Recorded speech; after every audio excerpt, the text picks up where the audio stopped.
All right, so you guys send in some articles, and it's about this whole thing happening at the USDA. And honestly, it's pretty wild. It sounds like a spy movie or something. It does have that sort of feel to it, for sure. Yeah, it's like, okay, so we've got Phyllis Fong. She was the agency's inspector general, been there for like 22 years. And she gets fired. Yeah. And like escorted from the building. It's definitely a story that sort of grabs your attention right away. Oh, yeah, for sure. And on top of that, she refused to leave, saying the whole firing was illegal, which makes it even more intriguing. Yeah, that just adds a whole other layer to it. Totally. It's like she knew something was up and was ready to put up a fight. Oh, and get this. Her office was also investigating Elon Musk's Neuralink at the time. I mean, come on. What do you make of that connection? Well, it's important to remember Neuralink was under investigation for some pretty serious stuff. Like what? Potential animal welfare violations during their testing of, those brain implants they're developing. Right. So this wasn't just a routine check. Her office was looking into some potentially serious allegations. Yeah. Exactly. Okay, so then this is what I'm wondering.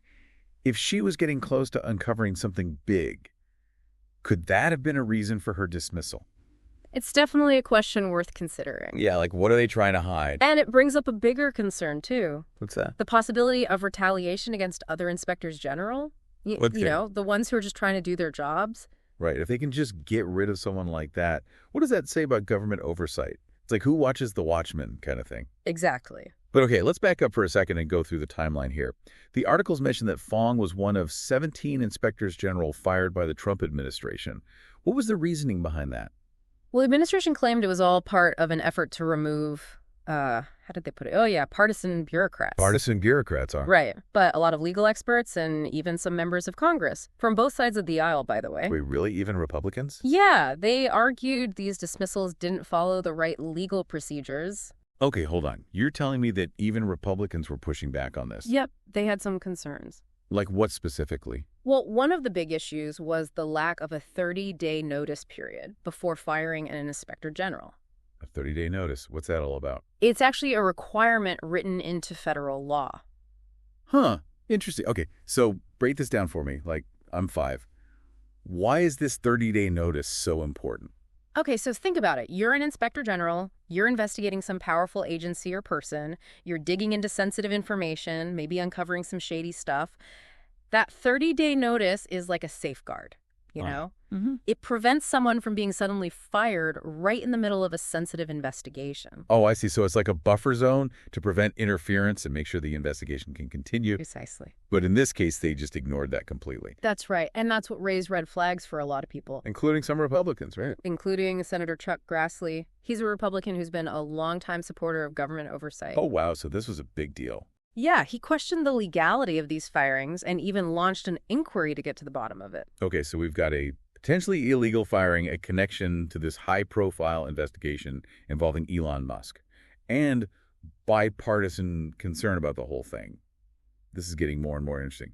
But wait, the articles also mentioned that Fong's office wasn't just focused on Neuralink, right? They were involved in other investigations too, weren't they? Oh, absolutely. In fact, Fong's team was looking into a whole range of issues at the USDA. Like what? Well, their response to that bird flu outbreak, for one. Oh, right. That was a pretty big deal. And then there were also food safety concerns and even allegations of wrongdoing within the department itself. Okay, so this wasn't just about one investigation or one company. Her removal could have had a ripple effect across multiple important areas. Exactly. And all of this was happening while a bird flu outbreak was going on. That just seems like a recipe for disaster. It definitely raises questions about whether the USDA could effectively handle all of that at the same time. Especially without their inspector general. Right. We have to consider the potential consequences of having that kind of leadership vacuum. In a department that plays such a vital role in public health and safety. Exactly. So this is clearly more than just some behind-the-scenes bureaucratic shuffle. We're talking about potential impacts on food safety disease outbreaks and the basic functioning of a major government agency. And the fact that there was pushback from both Democrats and Republicans suggests that something wasn't right. So what happened next? Did the USDA address these concerns? Well, the fallout from Fong's dismissal and those investigations she was leading had a big impact, both within the USDA and beyond. Okay, I'm all ears. But to really understand the consequences, we need to dig deeper into what happened after she was escorted out. All right, you've definitely got my attention. Yeah. Let's unpack the aftermath of this whole situation and see how it all played out. Yeah. Okay, so we left off with Phyllis Fong being escorted out and all those investigations just kind of left hanging. Yeah, it gets even more complicated from there. I bet. Remember, Fong's office wasn't just looking into Neuralink. They had all those other investigations going on, too. Right, like that bird flu outbreak we talked about. Exactly. That was a pretty big deal, right? Weren't there some reports saying it was a really bad strain? Oh, yeah. It was highly pathogenic avian influenza. They call it HPAI. It can be really devastating to poultry flocks. Wow. So how did things play out on that front? Well, that's where the timing of everything gets really interesting. How so? This outbreak was exploding right as Fong was being forced out. No way. Are you serious?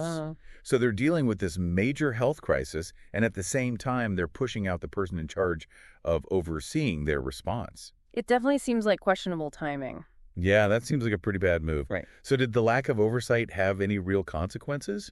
Did the bird flu get out of control because of it? It's hard to say for sure whether Fong's presence would have changed things, but we do know the outbreak had a huge economic impact.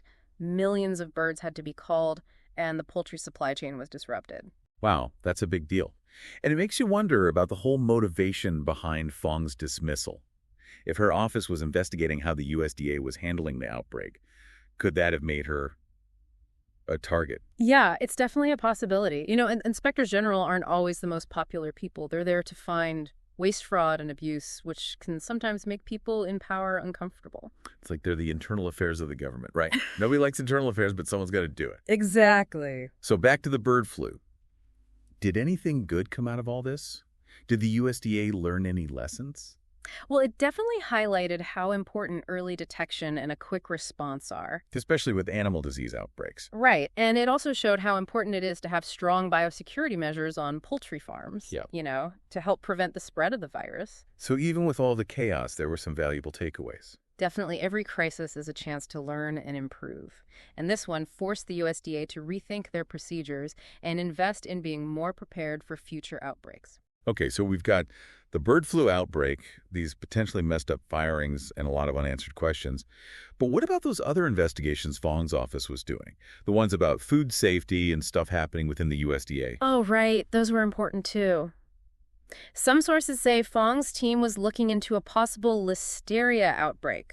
Listeria? What? Yeah, and it was linked to boar's head deli meats. Whoa, hold on. That's serious. And they were also investigating allegations of improper payments to farmers under a USDA program. Improper payments? Are you kidding? Nope, it was a whole mess. So what happened to those investigations after she was removed? That's not really clear. The sources we have don't give much detail about what happened to them. So they just disappeared. It seems like it. But that brings up another concern, doesn't it?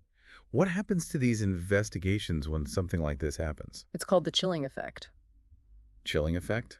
What's that? Imagine you're working in an inspector general's office, and you see your boss, someone with years of experience and a reputation for integrity, being escorted out. It would definitely make you think twice about doing anything that might rock the boat. Yeah, I can see that. No one wants to be the next person shown the door. Exactly. So even if those investigations were eventually picked up by someone else, all that momentum and knowledge is lost. And that could have serious real-world consequences. Right. It might mean wrongdoing goes unpunished, problems get worse, and ultimately the public is left vulnerable. Okay, so we've covered a lot here. The bird flu, the chilling effect on other investigations, and the whole question of why Fong was fired in the first place. But this was all a while ago. What's the lasting impact of all this? Has anything changed? Well, what happened with Phyllis Fong had a ripple effect that went way beyond the USDA.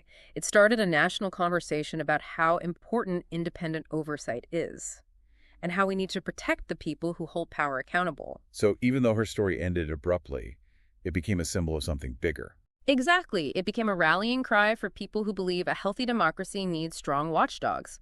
Watchdogs who are free to do their jobs without being afraid of retaliation.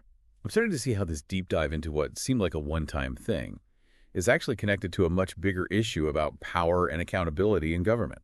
That's exactly it. And to really understand the implications of this story, we need to zoom out and look at the bigger picture. We need to consider the role of Congress, the courts, and even public opinion in shaping how these issues are addressed. All right, you've convinced me there's more to this story than meets the eye. Let's dive into that bigger picture and see how the aftermath of Fong's firing played out on a national stage. So you mentioned that Phyllis Fong getting fired started this bigger conversation about government oversight. But did anything actually happen, or was it just talk? Well, a bunch of groups started calling for action right away, like watchdog organizations and even some members of Congress. Really? So it wasn't just people complaining behind the scenes. Oh, no, they were pretty vocal. They wanted investigations into whether the firings were even legal, and they were worried about what this would mean for other inspectors general. That they'd be too scared to do their jobs. Exactly. So what happened? Did anyone actually do anything? Well, remember Senator Grassley, the Republican we talked about? Yeah, the one who was supporting Fong? Right. He didn't just send some angry letters. I think you do. He launched a whole inquiry into the firings. He wanted the White House and the USDA to explain themselves and provide all the documentation. Wow, so a senator from the president's own party was going after them. It was a pretty big deal. It put a lot of pressure on the administration to prove they had good reasons for firing these people, and not just because they didn't like what the inspectors general were finding. That makes sense. And it kept the story in the news, right? Exactly, which is so important when you're trying to hold powerful people accountable. So did any laws actually change because of this? That's where things get a little tricky. There was a lot of talk about strengthening protections for inspectors general, but actually getting new laws passed is really hard. Especially when everyone's fighting with each other. Exactly. So no big legal changes then? Not really, but that doesn't mean nothing happened. Okay, what do you mean? Fong's case became like a warning sign. A warning sign for what? It showed everyone just how vulnerable the system is. That inspectors general could be pushed around so easily. Right, and it forced people to think about how we make sure the government is held accountable. So even if the laws didn't change immediately, the conversation itself was important. Absolutely. It raised awareness, got people talking, and put pressure on those in power. To at least be careful about how things look to the public. Exactly. And sometimes that's enough to stop them from doing things that are wrong. Or at least doing them so openly. Right. It makes you wonder what would have happened if Fong hadn't made a fuss. If she'd just gone quietly. Yeah, her taking a stand really made a difference. Do we know what she's been up to since all this happened? She's kept a pretty low profile, but her story is still inspiring people. The people who want more transparency and accountability in government. Exactly. It shows that one person can really make a difference. Even when they're up against something huge. It's like a David and Goliath story. One woman standing up to the whole system. It's pretty inspiring, but it also makes you think about how much work we still have to do. Yeah, it's kind of sobering. It shows how important it is to have checks and balances in place. We need people like Phyllis Fong who are willing to tell the truth even when it's risky. So we've gone from this one firing to a much bigger conversation about oversight, whistleblowers, and holding the government accountable. That's the thing about these deep dives sometimes. You start with one story and it leads you to something much bigger. Exactly. So what's the main thing you want our listeners to take away from all this? I think the most important thing is that democracy isn't something you just watch from the sidelines. You have to get involved. Exactly. You have to participate, think critically, and be willing to question authority. We can't just assume everything's fine and someone else is taking care of it. Right. We have to stay informed, engaged, and keep an eye on what's happening. Well said. And sometimes it takes someone like Phyllis Fong to remind us of that. So to everyone listening out there, what do you think about all of this? Do you want to learn more about how the government is supposed to be keeping itself in check? Or maybe do some research into those other investigations Fong was working on. The answers are out there, just waiting to be uncovered. So keep asking questions, keep exploring, and never stop diving deep.